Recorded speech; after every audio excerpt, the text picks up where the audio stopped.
Welcome to BTS academy. আমরা এর আগের দিন কি করেছিলাম? আমরা এর আগের দিন ক্লাস 11 এর এই যে চ্যাপ্টারটার জাস্ট কোয়ান্টাইজেশন অফ চার্জ অব্দি আমরা মানে ক্লাসের মধ্যে পড়েছিলাম, ডিসক্রাইব করেছিলাম।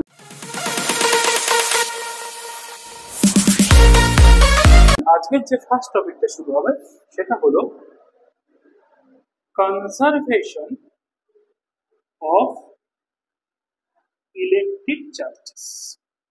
ঠিক আছে, ইলেকট্রিক চার্জেসের কনজারভেশন বলতে আমরা কি বুঝি? এটা বোঝায় যে total charge at a given system always remain constant.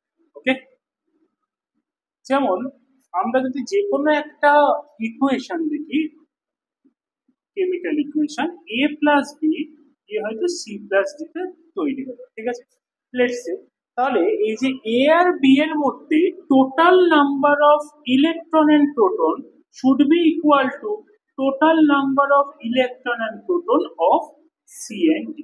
তাহলে সি আর ডি এর মধ্যে total number of electron and proton যা হবে, এ আর বি এর মধ্যে total number of electron and proton same হতে হবে। যদিও তারা হয়তো দুটো আলাদা আলাদা সাবস্টেন্সে চেঞ্জ হয়ে গেল, কিন্তু total number of electron proton should B same. Next হচ্ছে এর মধ্যে আরেকটা জিনিস বলার, সেটা হচ্ছে we never create or destroy a charge. আমরা কোনো চার্জকে ক্রিয়েট করতে পারি না বা আমরা কোনো চার্জকে ডেস্ট্রয় করতে পারি না। ঠিক আছে,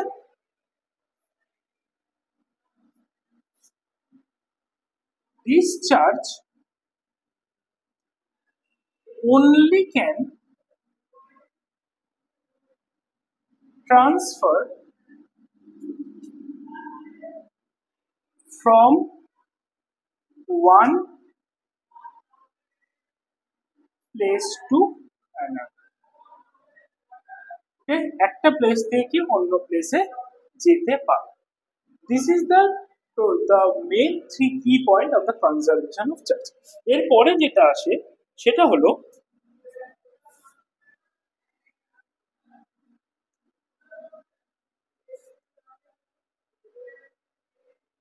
force between two charges. ওকে,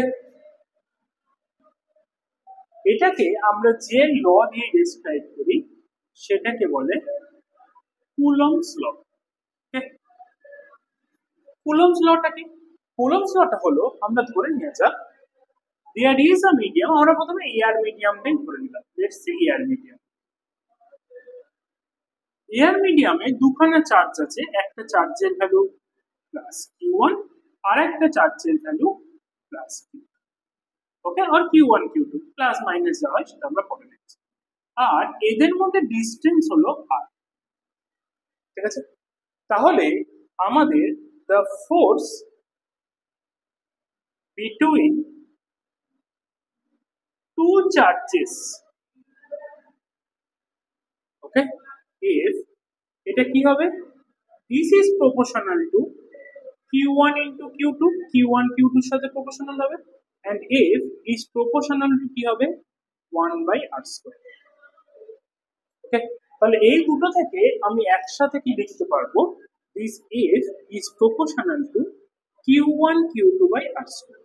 কুলম্বস ল যেটা বলে যে আমাদের যে ফোর্সটা পাবো আমরা এই দুটো চার্জের মধ্যে, তারা কি এই দুটো যে চার্জ রয়েছে তাদের মাল্টিপ্লিকেশনের সাথে প্রপোর্শনাল এন্ড তাদের ডিস্টেন্সের স্কোয়ারের সাথে ইনভার্সলি প্রপোর্শনাল। আমরা কোনো ফোর্সকে যদি তার ডিস্টেন্সের স্কোয়ারের সাথে ইনভার্সলি প্রপোর্শনাল হিসেবে পাই, এটাকে আমরা বলতে পারি ইনভার্স স্কোয়ার ফোর্স। ওকে, যাই হোক, সিমিলারলি এর মতন গ্র্যাভিটেশনও আমাদের ইনভার্স স্কয়ার ফোর্স। যাই হোক, ঠিক আছে, তাহলে আমরা আলটিমেটলি কি পেলাম ফ্রম ইকুয়েশন 1 and 2, 1 and 2 থেকে আমরা পেলাম F is proportional to Q1 Q2 by r square। কিন্তু ইন ফিজিক্স আমাদের প্রপোর্শনাল রিলেশন নিয়ে কিছু কাজ হয় না, আমরা ইকুয়েশন তৈরি করতে চাই। তাহলে ইকুয়েশন তৈরি করতে গেলে কি করতে হবে, আমাদের একটা প্রপোর্শনালিটি কনস্ট্যান্ট আনতে হবে, K Q1 Q2 by r square হলো যেখানে এটা হলো প্রপোর্শনালিটি কনস্ট্যান্ট। ওকে, এই কে এর value in case of air medium, এই কে এর ভ্যালু হয় 1/4πε0। আমরা এখানে একটা নতুন ফিজিক্যাল কোয়ান্টিটি আনলাম যেটাকে বলে হলো epsilon not. This epsilon not it is a property of medium, একটা মিডিয়ামের প্রপার্টি, বোঝা গেল? and this epsilon naught is called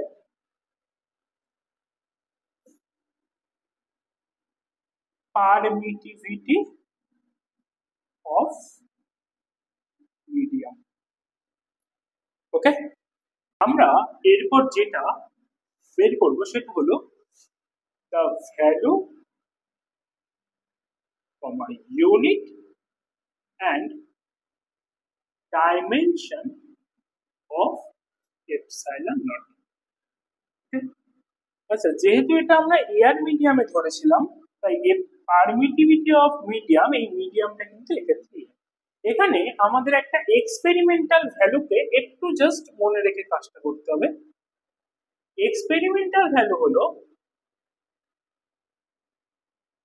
when we put 1 coulomb of charges separated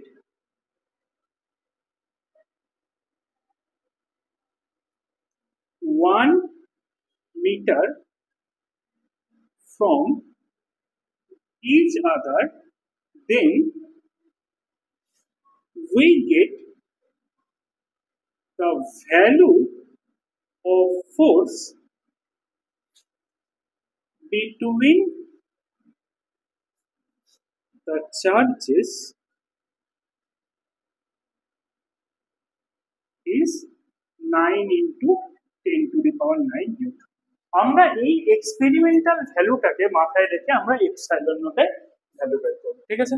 তাহলে আমরা কি বললাম, আমাদের এফ এর ভ্যালু কত হচ্ছে 9 into 10 to the power 9 Newton, Q1 এর ভ্যালু কত হচ্ছে 1 কুলম, Q2 এর ভ্যালু কত হচ্ছে 1 coulomb, and their distance is also 1 meter।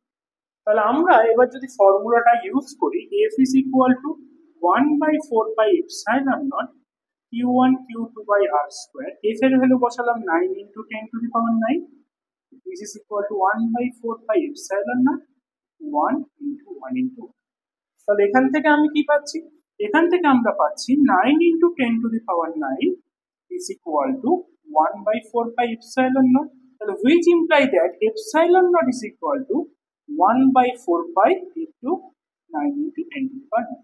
ওকে, তাহলে এখানে আমরা যদি এই ভ্যালুগুলোকে বসাই তাহলে আমরা কি পাবো 1/4 পাই মানে কি 3.141 into 9 into 10 to the power 9। এটাকে আমরা ক্যালকুলেট করলে পাবো এর ভ্যালু হবে 8.85 into 10 to the power -2। This is the only value of epsilon। Next, we want to evaluate the unit and the dimension of epsilon। তাহলে আমাদের f is equal to 1/4πε0 Q1 Q2 by R square। তাহলে এখান থেকে আমরা পাবো epsilon naught equal to 1/4πf Q1 Q2 by R square। তাহলে আমাদের unit of epsilon not কি হবে, equal to 1/unit of force। ওকে, কারণ 4π is a constant, এরপর ইউনিট হয় না, উপরে কি থাকছে unit of charge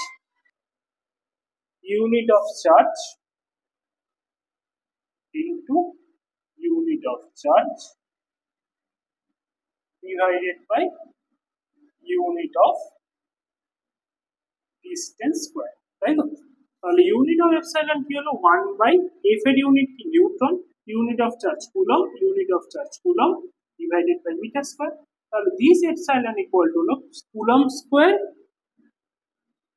Newton to the power -1 meter to the power -2। This is the unit of epsilon। Okay, next আমাদের যেটা জানতে হবে, তাহলে আমরা এই যে এপসাইলন নট মানে পারমিটিভিটি অফ ফ্রি মিডিয়াম বা এয়ার মিডিয়ামের জন্য এই টোটাল ভ্যালুটা কি পেলাম 8.85 into 10 to the power minus 12 coulomb square newton to the power minus 1 metre to the power minus 12 this is the total value of epsilon. Okay, আচ্ছা next হচ্ছে dimension of epsilon. Epsilon নটের dimension কি হবে, তাহলে এর dimension হলো 1/4 পাই F এর dimension, Q এর ডাইমেনশন, কিউ2 এর ডাইমেনশন, আর স্কোয়ারের ডাইমেনশন। ওকে, তাহলে 1/4 পাই, 4 পাই তো কোনো ডাইমেনশন হয় না কারণ দিস ইজ আ নাম্বার, তাহলে আমাদের আছে এফ এর ডাইমেনশন, উপরে এলো কিউ ইনটু কিউ এর ডাইমেনশন, নিচে হলো আর স্কোয়ারের dimension. The dimension of F এর ডাইমেনশন কি হয় M L T to the power minus 2, this is the dimension of F. Q এর ডাইমেনশন কি হয় এটি, আবার কিউ এর ডাইমেনশন কি হয় এটি, নিচে কি এলো এল স্কোয়ার। ওকে, তাহলে আমরা এই ডাইমেনশনটা কি পেলাম, উপরে আসছে এ স্কোয়ার টি স্কোয়ার, নিচে আসছে M L cube T to the power minus 2, so that this dimension is equal to a square t to the power 4 m to the power minus 1 m to the power minus 3। এটা যদি আমরা ভালোভাবে লিখি আমরা পাবো হচ্ছে m to the power minus 1 m to the power minus 3 t to the power 4 this is the dimension of the axle। ওকে, আমরা next ক্লাসে যে পরের টপিক আছে সেই টপিকগুলো নিয়ে আলোচনা করব। ইলেকট্রিক ফিল্ড বের করব, বিভিন্ন অবজেক্টের জন্য ইলেকট্রিক ফিল্ডের ভ্যালু কি হয়, ইলেকট্রিক ফোর্সের ভ্যালু কি, সেগুলো নিয়ে আমরা ডিসকাস করব। আজ ক্লাসটা এই অবধি, পরের দিন নেক্সট ক্লাসে দেখা হবে। ভিডিওটা ভালো লাগলে শেয়ার করে দিয়ে সাবস্ক্রাইব করে দিন।